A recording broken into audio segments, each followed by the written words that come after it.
Hello and welcome back to my channel. My name is Eleanor Nichvater and this is going to be my series review of The Earthsea Cycle by Ursula Le Guin. This includes the stories A Wizard of Earthsea, The Tombs of Atuin, The Farthest Shore, Thanu, and The Other Wind. I have the first 4 books in this Earthsea quartet bind up and The Other Wind as a standalone book thereafter. I have already read A Wizard of Earthsea and I did do an individual book review for that. I'll leave it linked below, but it was then cheaper to buy the rest of the books in this bind up, so that's why I've now got 2 copies of the first book.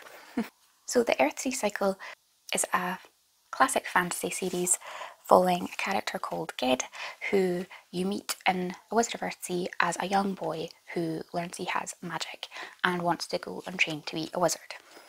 Each book thereafter in the Earthsea Cycle follows Ged as he gets older.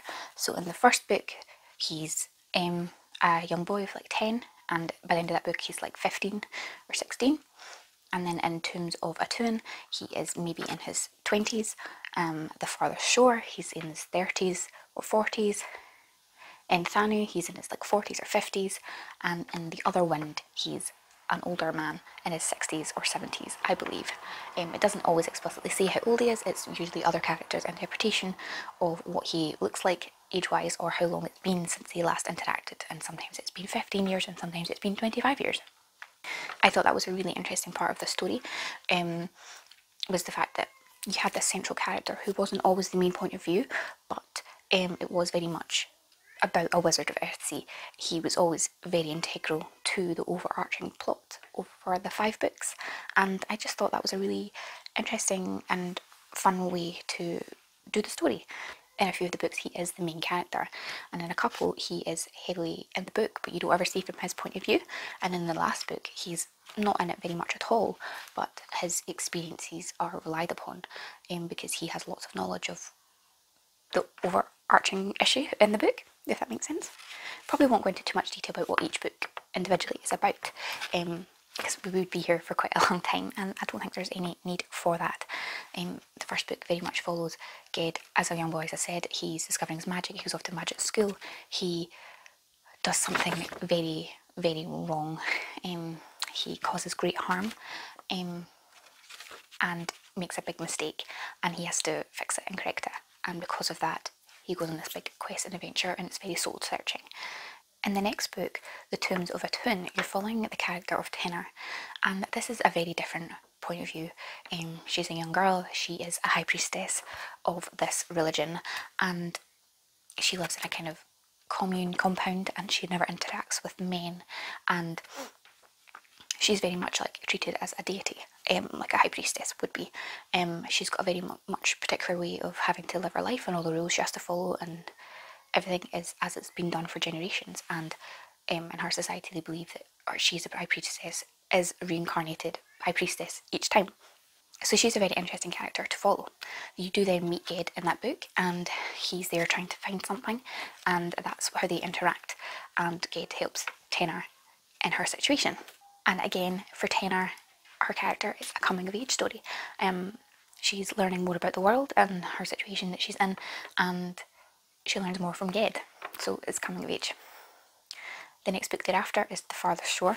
You're following the point of view of Prince Arran, who has been sent by his father to the Archmage, who is now Ged, in the wizardly place, and they're looking for help. They've got issues with magic, issues with people forgetting things.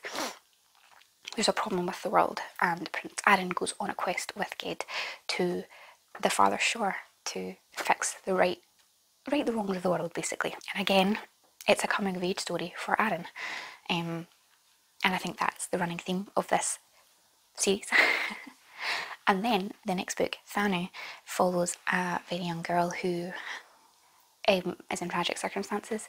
She's burned, have her face, she's got her hand missing. Her parents or guardians did that to her, and she is then rescued and taken in by Tenor. And it's a bit of a coming age story for Thanu, and Ged comes back in with Tenor and they're trying to help this child, and it's a kind of coming of age and growing story for them, and they battle and deal with the dangers of the world. And the last book, The Other Wind, again follows a young man. So he's a sorcerer called Alder who is having dreams, and he's connecting to like the world of the dead, and there's something wrong with the world. So again, he goes to Ged and tries to speak to the mages of the world to try and seek help.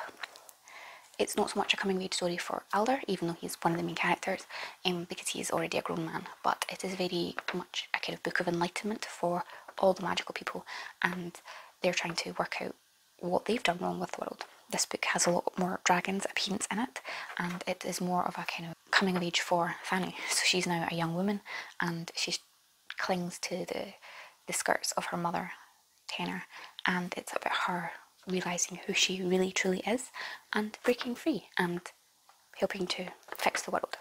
That's a very brief, albeit not very detailed summary of the whole series. It is a very much a classic story. I did struggle to get into The Wizards of Earthsea to begin with, just because the writing is something to adjust to, but overall I did really enjoy the series, and I do think it is worth reading, but go into it knowing that it is a classic series and it's not going to be written like you would expect high fantasy books to be written today. Ursula Le Guin breaks a lot of fantasy stereotypes by not having lots of huge battle scenes, big armies, lots of fighting. So much of the magic of this world, the hardships of this world are very subtle and nuanced, and sometimes they are hard to work out what themes of the books are. I buddy read the series with Connor at Connor Stompanato. I'll leave his channel linked below. I had a great fun reading it with him, and I would recommend it maybe reading it with someone, because after each section that we read we got to discuss what was going on, and that made it a really great reading experience, and we could discuss what we thought the themes were. We were both confused at parts, but just because you're confused doesn't mean it wasn't a fun experience.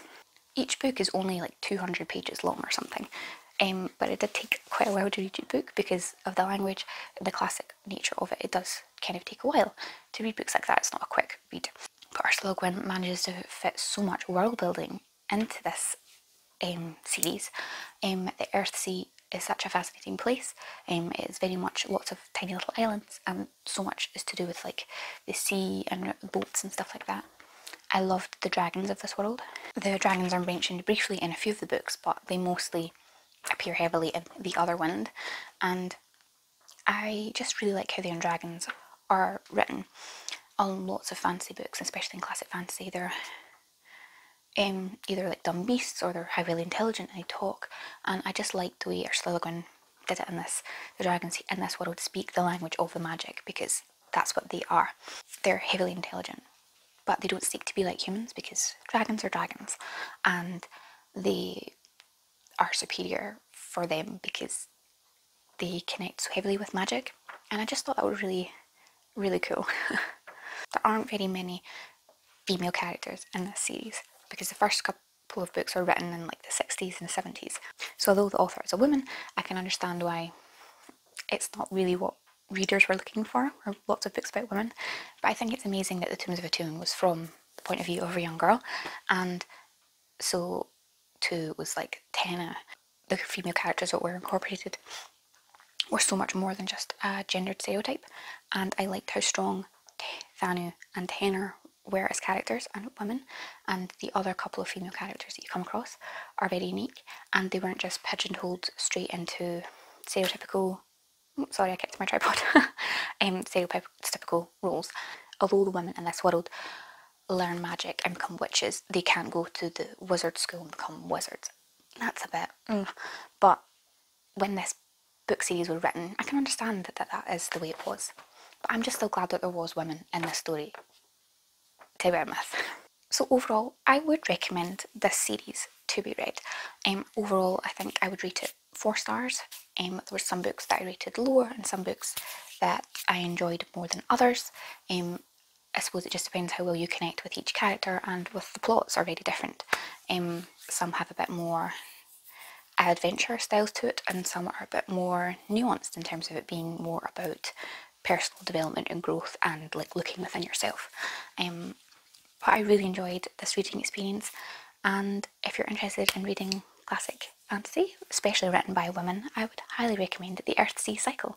Let me know in the comments below if you've read this series and what you thought of it, or if you're interested in reading the series yourself. I'd love to have a chat with you in the comments.